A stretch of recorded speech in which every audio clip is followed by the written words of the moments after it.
Bom dia, pessoal. Sejam todos bem-vindos ao canal A Arte de Produzir. Dando continuidade ao tema que abordamos no episódio anterior, onde falamos sobre o 5G e a importância do 5G para uma investigação.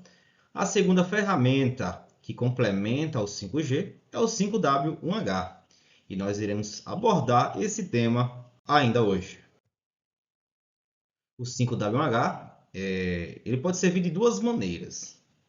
A primeira maneira, a mais conhecida que a gente aprende nos cursos, na faculdade, é o 5W1H ou 5W2H para gerenciamento de tarefas, de objetivos, de responsabilização, localização, agendamento, ou seja, serve como um método para gerir algum controle ou atividade.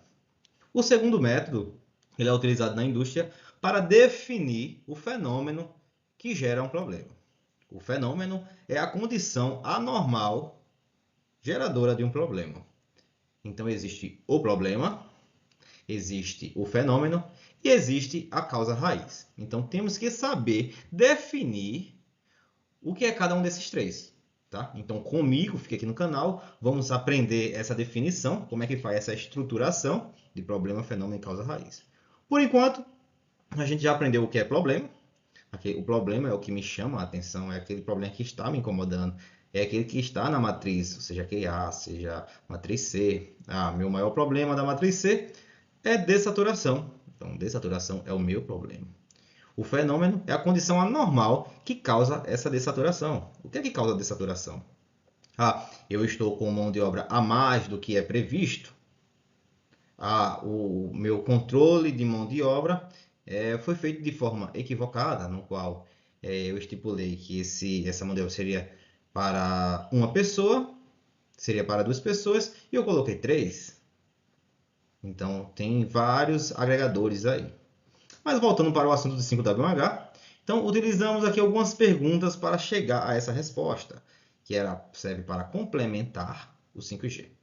O que? Então, qual é o objetivo e qual o problema que foi identificado. Quando? Quando foi verificado o problema. Onde? Onde foi visto o problema? Qual é a linha? Qual é a operação? Quem? O problema é correlacionado ao fator homem?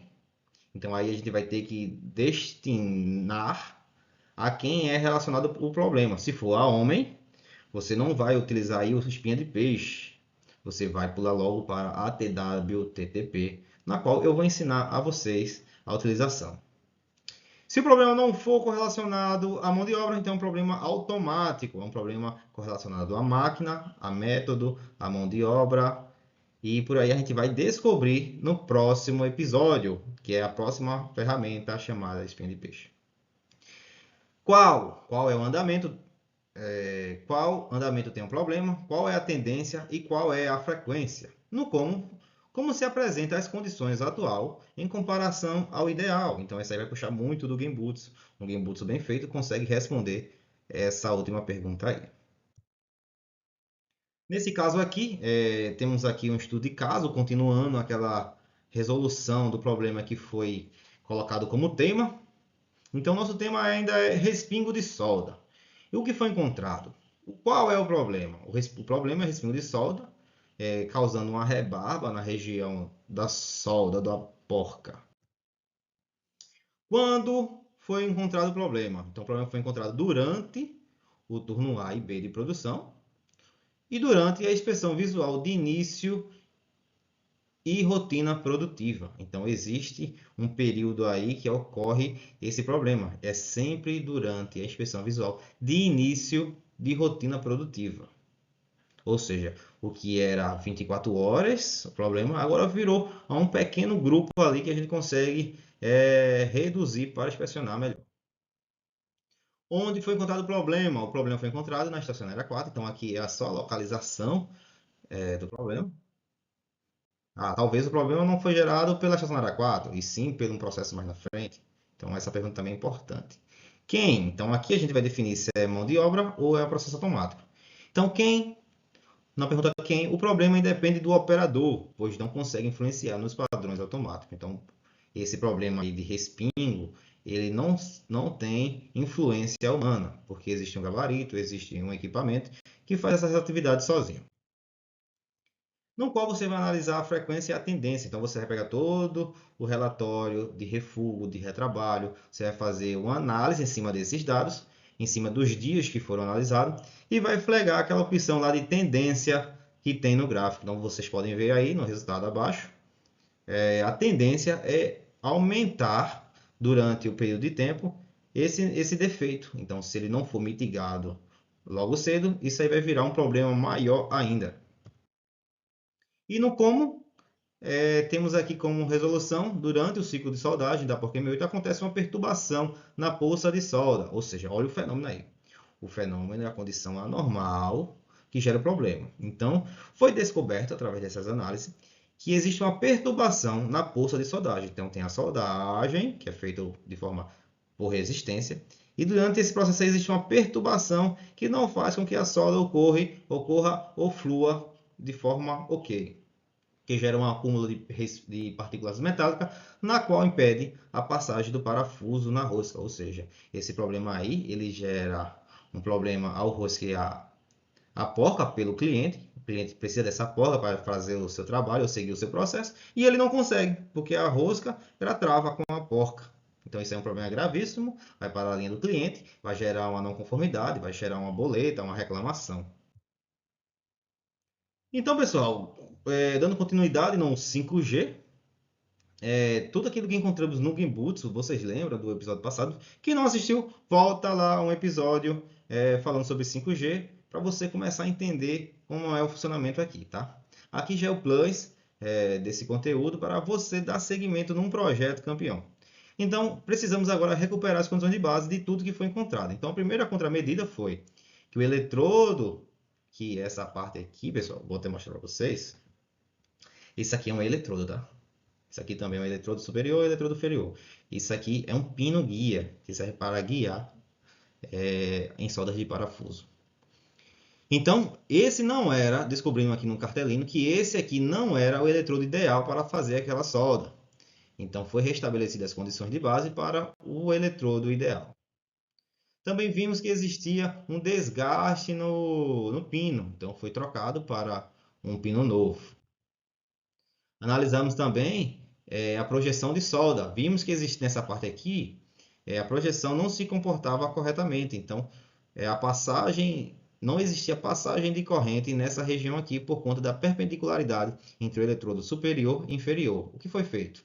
Foi feito o alinhamento desses dois eletrodos e no depois está aqui o teste com 100% da área passando corrente. Então, pessoal, como vocês podem ver nesse gráfico, as condições de base foram recuperadas no dia 35 desse estudo. Então, mesmo assim, recuperando as condições de base, o problema ainda ele persistia. Então, existia aí uma frequência entre 30 a 60 peças por dia. Então, daí, traçamos o objetivo SMART, né? Então, traçamos o objetivo junto com o time que a quantidade objetivada de peças descartadas ou refugadas da empresa era de 20 peças ao mês. E a gente estava com uma frequência aqui mais elevada. Então, o custo estava muito alto. Então, era um problema muito grave. Dependendo do valor da peça, o custo pode chegar a casa aí das centenas e dezenas de milhares ao ano. Então, era um problema gravíssimo que precisava ser resolvido. Então, pessoal, vou trazer para vocês também, para complementar o conhecimento de vocês, é o estudo do sistema técnico. Nele, nós iremos inspecionar alguns componentes cruciais para chegar à causa raiz. Então, vamos inspecionar a operação, a máquina e o componente. Vamos entrar mais a fundo na nossa análise. Então, vimos que não dava para resolver com um simples 5WH e com 5G, recuperando as condições de base. Então, utilizamos a ferramenta estudo técnico avançado. Na operação, o que foi que analisamos? Que a estrutura geral de operação de solda da projeção era composta por sistema pneumático, ferramental e elétrico. Então, tem 3 sistemas, onde esses 3 sistemas existem subsistemas. Mas, nesse caso aqui, não precisou analisar o subsistema, só apenas o sistema. Então, também analisando a máquina, Vimos que o eletrodo usado para soldar era o de cobre, onde possui um diâmetro interno de 11 milímetros, e o pino usado era o de aço. No componente, estudamos a porca. Então vimos que o componente também era um aço. Também analisamos a dureza desse aço para ver se estava condizente com o método. E vimos também que esse colarinho aqui da porca tinha 11 milímetros. Então olhamos, oxe, como é que pode? O diâmetro interno tinha 11, que é essa região aqui do pino, e o diâmetro externo da porca tinha 11 milímetros também. Então já vimos aí que dá para chegar em algum lugar com essa informação. Então é importante sempre fazer o estudo técnico para você conhecer o sistema subsistema dos equipamentos, das máquinas e dos componentes. Então, pessoal, no próximo episódio vai ser já a resolução desse problema aí. Vamos entender como é que chegamos à causa raiz, como foi resolvido e como foi feito um controle de investigação nesse problema. Então, fica comigo para aprender mais de forma gratuita aqui no meu canal. E sejam bem-vindos mais uma vez à Arte de Produzir, para quem é novo no canal. Deixe seu like, deixe sua inscrição. Se você tiver alguma dúvida, meu contato estará aqui no canal. Ou, se você preferir, deixe seu comentário aí, faça sua pergunta que eu estarei respondendo a todos. Até uma próxima, pessoal. Obrigado!